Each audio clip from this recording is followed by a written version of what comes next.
Perbincangan mengenai kans Indonesia di kualifikasi Piala Dunia lawan Irak dini hari nanti masih bersama kami ada analis sepak bola Roni Panggemana dan juga sudah bergabung lewat sambungan Zoom sekarang ini ada mantan bek sayap andalan timnas yang juga pernah menjadi pelatih timnas, Coach Aji Santoso. Malam, Coach.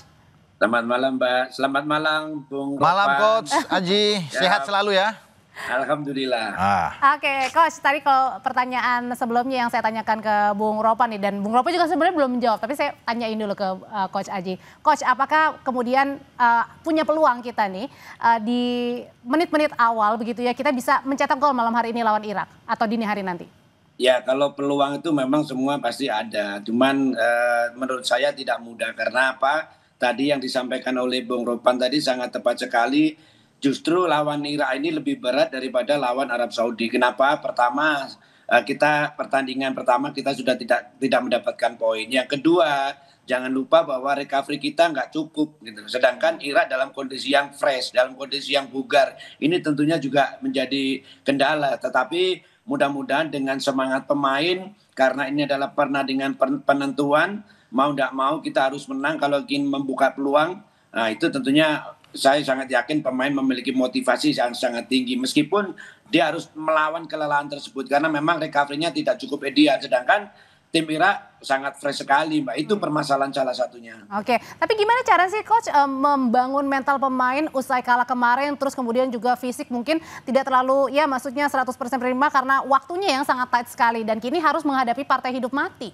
Iya, yang pertama pasti tim pelatih sudah memahami ya bagaimana bisa memulihkan kondisi secara cepat meskipun kurang ideal. Yang kedua, bagaimana cara memulihkan mental pemain ketika pertandingan pertama kita mengalami kekalahan.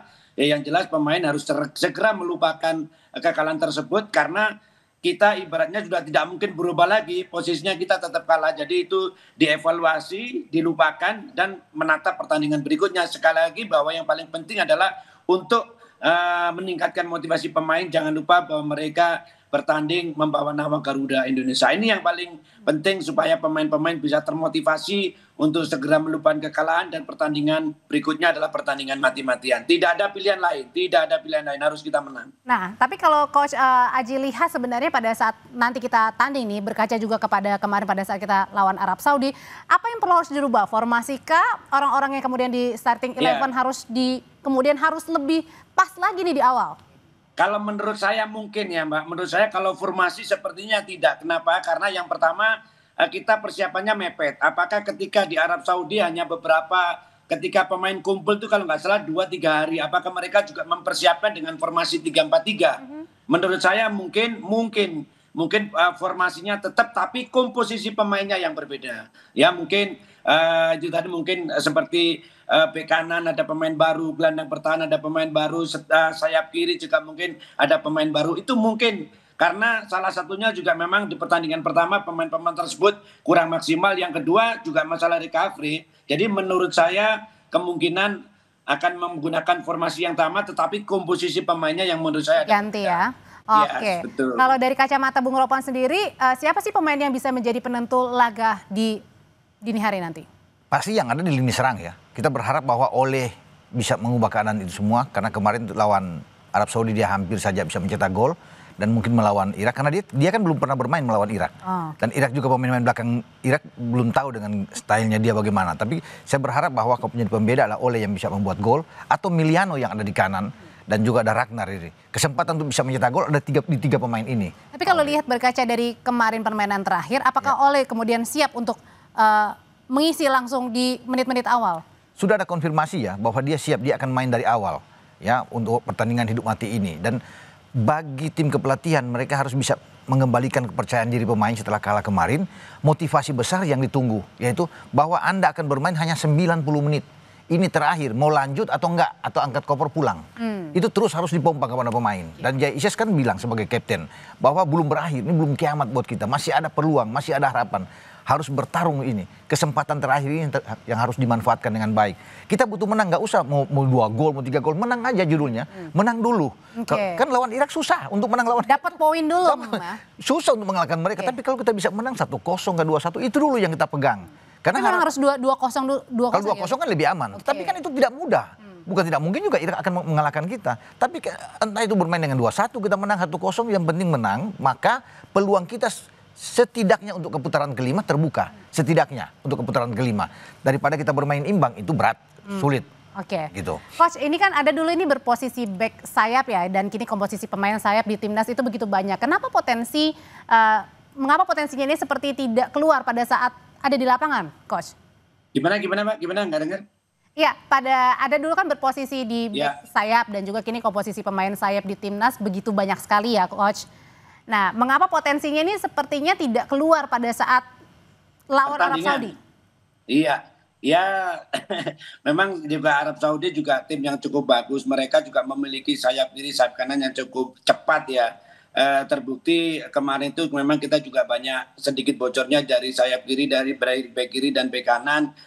Dan juga terjadi gol penalti itu juga memang pemain kita juga sedikit kurang antisipasi sehingga melakukan penarikan terhadap jersey-nya pemain sehingga penalti. Makanya untuk pertandingan ini ada VAR, jadi pemain-pemain belakang tidak boleh melakukan kesalahan, mengulang seperti kesalahan ketika melawan Arab Saudi. Yang pertama itu. Yang kedua, ketika gol pertama terjadi itu saya melihat prosesnya adalah ketika Inces itu tahu ada pemain tanpa lawan, dia mendatangi, pressure sudah benar, sudah tepat, secara taktikal individu sudah tepat, tetapi ada kesalahan yang dilakukan oleh Inces ialah ketika pemain itu pura-pura melakukan shooting, Inces balik badan.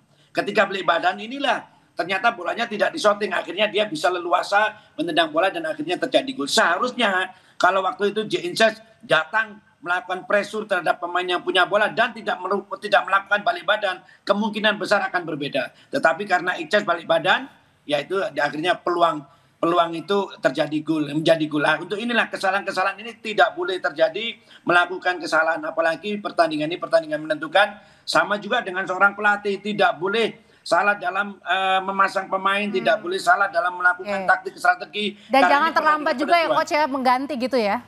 Betul, ya cepat, masalah itu juga salah satunya juga seperti itu. Jadi menurut saya tim ini harus meminimalisasi kesalahan-kesalahan terutama di lini belakang. Bung Ropan, mungkin masih sampai sekarang banyak yang menyayangkan atau mungkin ya kenapa tidak yang pemain ABC saja yang di awal terus kemudian lama untuk pergantian pemain. Apakah ini juga harus memang satu hal yang perlu diantisipasi dari awal nih supaya tidak lagi kejadian kemarin? Kesalahan dari kalau saya lihat ya, salah penempatan pemain saja untuk di awal. Karena ini pertandingan krusial, di mana kita kesempatan untuk menang ada, jadi harus tidak boleh main-main dengan starting eleven. Jangan coba-coba. Jangan coba-coba, harus memang yang terbaik. Makanya ketika muncul Nathan Chow tidak ada, bahkan dia di tribun, Justin Hubner nggak bermain, Rizky Ridho nggak bermain, Tom Haye nggak bermain, Ole nggak bermain, kaget juga. Ya, kalau mereka semua ada di lapangan, itu pasti hasilnya akan beda, Jadi saya pikir akan belajar banyak dari ini. Sayang sekali memang kita tidak bisa mendapatkan yang terbaik kemarin ya, untuk paling tidak imbang aja udah bagus untuk melangkah melawan Irak. Lebih percaya diri lagi pemain-pemain. Kalau sekarang kan dituntut punya beban juga untuk bisa menang sekarang gitu. Oke, kita prediksi ya, kita main-main prediksi aja deh. Coach Aji, prediksinya berapa nih dini hari nanti? Singkat aja. Saya kalau prediksi itu memang cukup sulit, Mbak. Tapi menurut saya angan-angan aja, Coach. Cukup sulit artinya begini. Kita jujur peluang masih ada, tapi saya sih sebagai warga negara Indonesia tentunya kepingin Indonesia menang, tetapi tidak mudah. Berat sekali. Ini berat sekali, perjuangan berat sekali, di mana juga pertandingan 3 terakhir kita juga tidak pernah menang. Kemarin kita juga kalah. Terus yang kedua adalah itu lagi masalah kebugaran juga. Ini merupakan satu hal yang penting. Jadi menurut saya kalau saya memprediksi mudah-mudahan Indonesia menang walaupun tidak gampang menurut saya. Apapun hasilnya ya. Oke, Bung Ropan singkat. Karena kita dituntut harus menang, ya paling tidak 1-0 aja bagi saya. 1-0 ya. 1 cukup lah buat kita gitu. Oke, Bung Ropan terima kasih, Coach Aji terima kasih. Sama-sama. Selamat malam Bung Ropan. Selamat malam Ji.